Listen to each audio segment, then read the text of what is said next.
Hey guys, Jacob here, and welcome to 21W10A. And this is a big update because we finally have the Lush Caves biome implemented. We had all the blocks, now we have the biome. As you can see, I am in it only works in single world, in like single biome generation worlds, so you won't be able to find this yet in your normal survival world. This generated like any other Minecraft world. You'll have to like go into the advanced options and have it. But as you can see, I'm by an azalea tree with the flowering azalea leaves and everything. And if we dig down, we'll actually see that there's rooted dirt that generates around it and under it. It looks to be in like a pretty big area, maybe like a 5x5 area around it. And if we dig down, we will find a cave. Actually, I want to give myself night vision.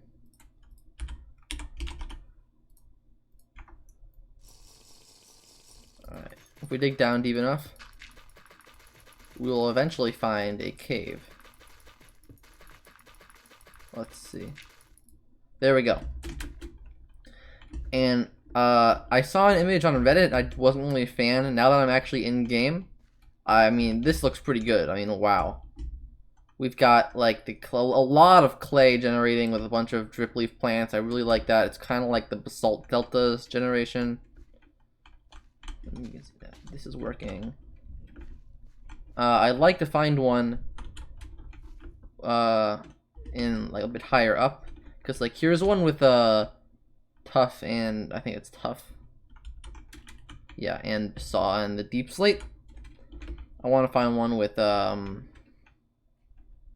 just stone. Oh yeah, here we go. That looks pretty nice. I can't tell which one I like more. They both look pretty good. So I assume that you'd find axolotls spawning in the water here or in the deeper pools that generate.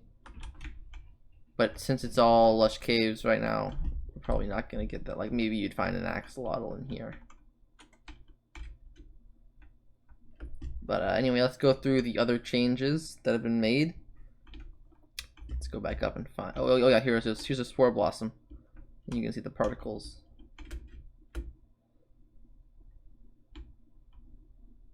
All right. So what else have they changed? So obviously they have the lush caves biome. Cobbled deep slate can now be smelted into deep slate. We don't need to. Well, we can.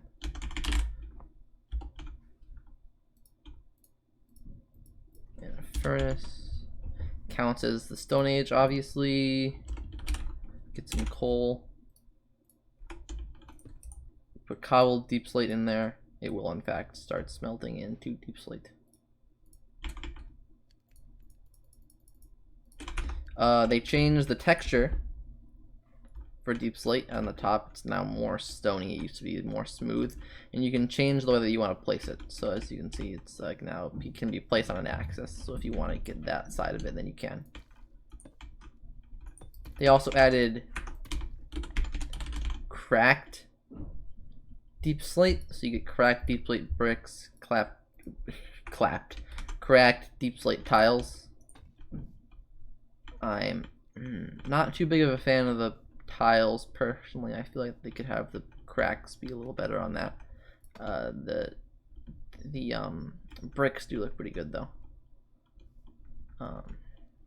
Still have that metallic feel to them almost, just a little bit less.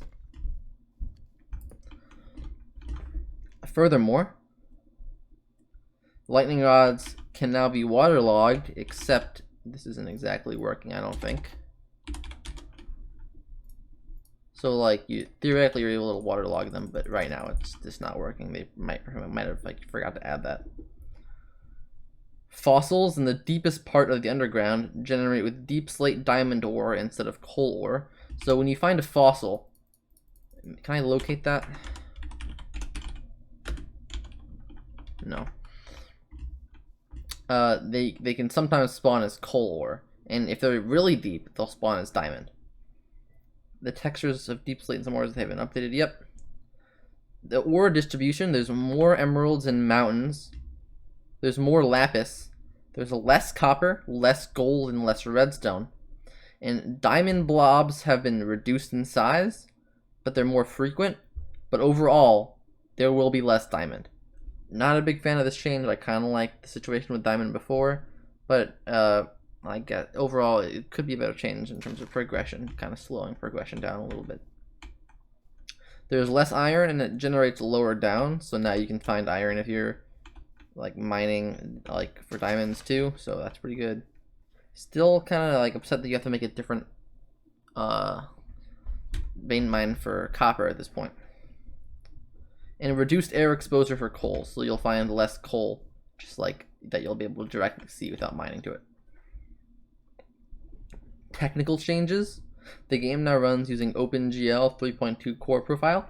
I mean, I try to lie, but I honestly have no idea what this means. The maximum size that slimes can be summoned with is now 128.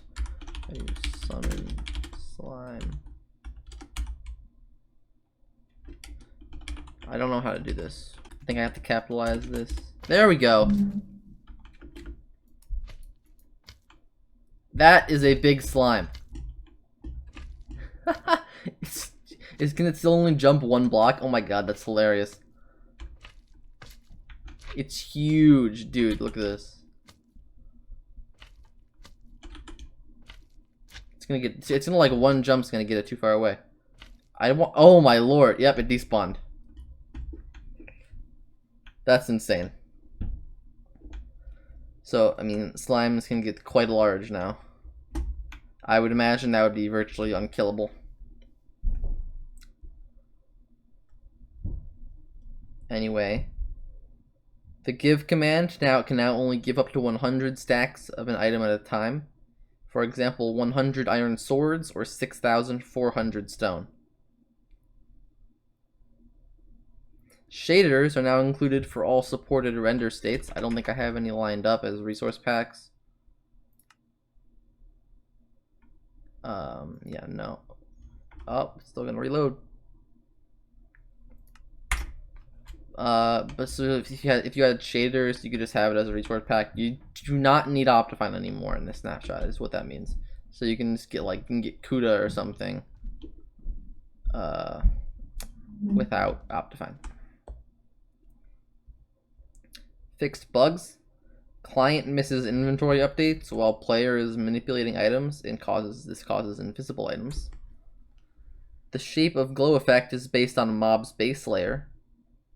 Only visible slots are updated client side when you are inside an inventory. Lectern running / clear turns items into ghost items. Set block command run by book and lectern to clear inventory run command block causes ghost items. The / give command can create so many items that the game will freeze. That is what was fixed earlier. Placing a sign from the offhand closes the UI immediately. / clear does not properly affect the item on the mouse pointer after crafting it. / spawn point allows players to set their spawn point to out of bounds coordinates, which crashes the game when trying to respawn. Guardians attack invisible axolotls. Normal ink sac and glow ink sac are not grouped in the creative inventory. So if we go to, it would be in, yep, here, they're together. Subtitles refer to glow item frame as item frame.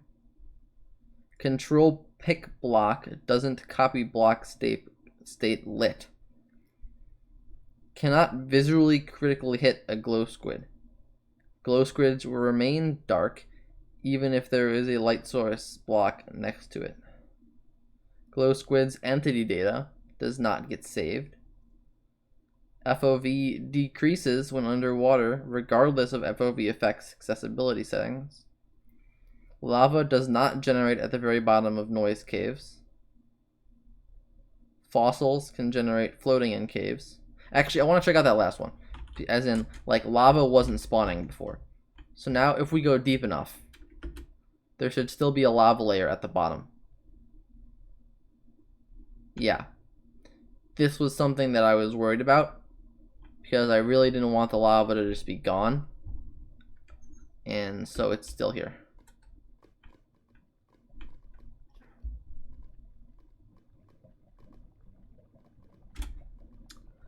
Alright, let's get away from the noises of the lava.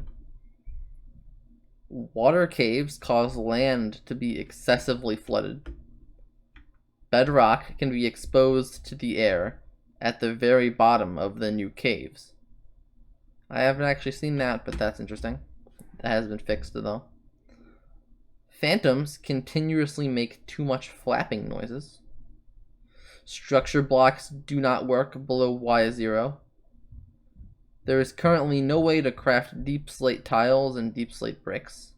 That's been fixed. Deep slate tile wall comes before deep slate brick wall, but deep slate bricks come before deep slate tiles in the creative inventory. Emerald ore spawns in lower frequencies than it should above Y100.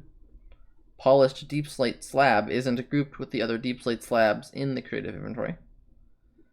There are a lot of bugs, but we're almost to the end, guys. Bear with me. Crash upon replacing soul sand or magma with the other under a tall bubble column using /set block. Stone lapis ore generating in deep slate. Lava lakes generate exposed in caves. Coal ore can generate below Y0 when attached to a fossil. Inconsistency. Cobbled deep slate cannot be smelted back into deep slate. And spectator vision bug. So those are all now fixed. I believe that is it, guys. So thank you so much for watching. Where's my head? Let's get my head.